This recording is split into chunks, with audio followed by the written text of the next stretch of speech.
The men's basketball team really isn't all that scary, on paper at least. But in the first ever Haunted Hall of Hoops in Assembly Hall, the Hoosiers were able to get in touch with the community and show off their hoop skills. Trick-or-treating and costumes were in the norm for the evening. Ronan O'Shea was our brave soul on the inside. The mood on Friday was particularly light. After all, it was Halloween night. Costumes and candy, autographs for many. Coach Cronin was there with his young troops, celebrating the first annual Haunted Hall of Hoops. Come on, let's go. That's great.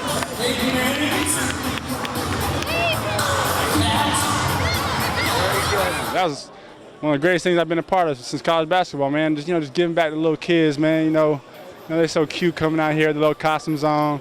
Reminds you, when you were young and saw, Ninja Turtles and, Cinderella and Indiana Jones, man. It's real fun, man. It's for the kids, man. Yeah, that was a great thing. I'm glad everybody got to come out tonight, especially the kids, for the community.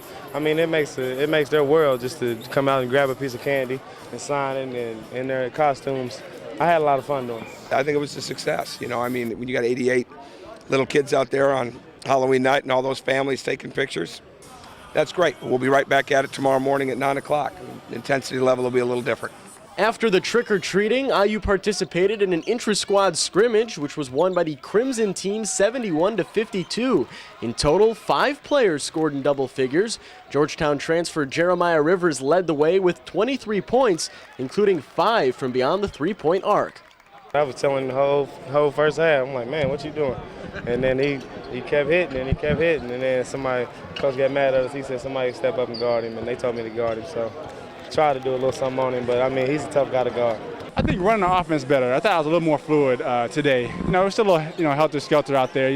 We're young, but I thought it was a lot better today. But IU also looked sloppy. They struggled finishing in the paint, had their big men in foul trouble, and watched as turnovers piled up. We won't be able to be successful with them, but we're going to have to cause turnovers. I know that. It's just more repetition and, us coming in focusing more, and we've been doing that all week. So I feel like it's a good thing that we all like to learn instead of some guys, instead of having slackers and stuff like that. So no one's really a slack on the team. No one is a slack on the team, and they all like to learn. Tonight was not a night of, okay, this is how we look. We did some good things, we did some average things, we did some very poor things, and tomorrow morning we get back at, building our team again. So all in all, just a feel-good night here at Assembly Hall as nearly 90 kids took part in the halftime parade. As for the basketball team, just another opportunity to practice in front of a live audience. They open up their exhibition season 1 week from tonight when Anderson comes into Assembly Hall. The regular season tips off on November 15th, right here on Branch McCracken Court. I'm Ronan O'Shea, Hoosier Sports Night. The IU women's basketball team opened up their season with its first exhibition game against the University of Southern Indiana. The Screaming Eagles came to Bloomington over the weekend, but left on a much quieter note. Courtney Cronin has more on the silence of the Eagles. For the first time this season, the IU women's basketball team took what they learned in practice and applied it to a game situation, this time in a 93-49 exhibition win over the University of Southern Indiana.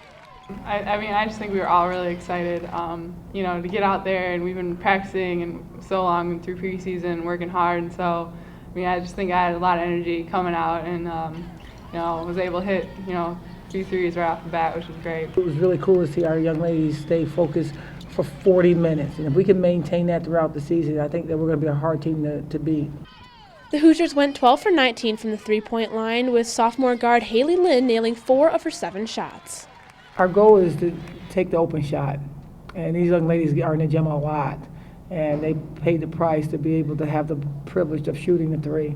Now, if we get kids that shooting the 3 that don't need to be shooting it, then we're going to have a problem. But our young ladies can shoot the ball, and they pay in the price by being in the locker gym at night, get some extra shots up. After numerous missed free throws throughout the first half of the game, Coach Jack stressed to her bench that the team would not win games shooting less than 50% at the line. We're going to always get to the free throw line. Last year, I think we led the conference in getting to the free throw line. What we have to do is put them in, and we really that's our game plan, is attack mode. and we got to the line. We just got to put the ball in the hole a little bit more at the free throw line. You don't win a lot of games shooting 48%, and I think that we'll only get better. But I'm really excited about the number 23, meaning that's how many times we got to the line. The Hoosiers have one more exhibition game to get ready for the regular season opener on November 14th against Ball State. Reporting from Assembly Hall, I'm Courtney Cronin, Hoosier Sports Night. Thanks, Courtney. The women's volleyball team was looking to win on All Hallows Eve against the Iowa Hawkeyes. The Hoosiers, trying to get back into NCAA tournament contention, put down their Halloween masks and put on their game faces.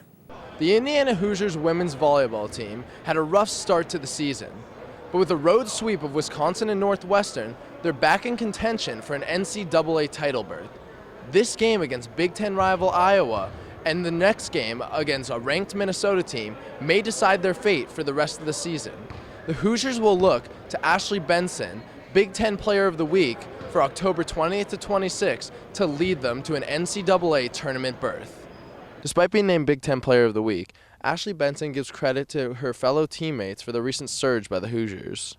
Team chemistry, it's a big key for any team sport. We had some lows, but right now we're at a real high, and we've been spending a lot more time together, off the court, helping each other out with homework, taking each other to classes, just hanging out on the weekends. In regards to a possible tournament berth, Coach Dunbar looks only ahead to the next game and wants her girls to focus on the present. We're just going to take one match at a time right now, and I think that's what we've been doing, and we're just focusing on, fight for now and thinking about every day what we need to do to get better. Coach Dunbar believes that the big win against Iowa will help the Hoosiers progress through the season. Well, I think obviously winning at home and fighting like we've been fighting, winning the last 4 out of 5 matches, I think, and just learning that no matter what the score is, that we can fight back and stay with any team, I think showed a lot of grit being down 0-2 sets and coming back winning in 5. After being down 2-0 the Hoosiers came back to win 3 straight games and stun the Iowa Hawkeyes. This momentum looks to carry them past a ranked Minnesota team and onwards through the season. Their leader, Ashley Benson, will hopefully take the Hoosiers into the NCAA tournament and continue their success. From University Gym, I'm Lucas Mayer, Hoosier Sports Night. Coming off their thrilling overtime victory at Ohio State, the Hoosiers returned to Bill Armstrong Stadium to take on border rival Kentucky. Mike Flasterstein has more. Senior Kevin Noshanks set the NCAA record for the quickest goal. His 6-second goal matched Kentucky's first half goal for a 1-1 tie. For the past 2 games, we've decided to, right off the bat attack them by playing it deep and trying to get in behind them. And, Andy decided to hit the ball into the corner, and actually their defender kind of made a mistake on the play. It hit him in the back, and it dropped right to me, and just was able to one-time it in. No, it was a game that we started out well. And I thought we were good for the first 10 minutes, and then kind of we made a mistake on a play, and they scored, and kind of let them get back in the game for a while. I think both goals tonight were mistakes by the team in possession, the team that was in control. But overall, if I look at the majority of the game, I thought we were in control and knocked it around pretty well. And Although the Hoosiers couldn't get the victory Wednesday night, they feel they are right where they want to be for the last 2 regular season games. I thought that second half, and like Coach said, the last 2 overtime periods were a big testament to how this team is looking towards the postseason. It's very important that we got a tie tonight. If we were able to get the result as a win, like Coach said, we're playing against a quality opponent.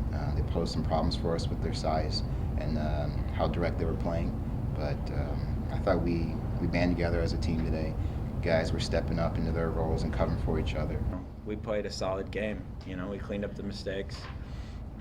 And if we can bring that going into Penn State and continue that in the tournament, like Ofori said, just continue to do what we're doing, that we weren't doing at the beginning of the season, I think we're going to find a lot of success. At Bill Armstrong Stadium, I'm Mike Flasterstein, Hoosier Sports Night. With 2 games remaining before the Big Ten tournament, the number 14 ranked men's soccer team took on the Penn State Nittany Lions. Unfortunately, after their 1-0 loss, the Hoosiers have traded their 14 ranking for a 17. Vincent Salvatico stuck a goal in after a free kick slipped out of the hands of goalie Che Kane. The loss marks the first time the Hoosiers have lost 3 conference games since 1991.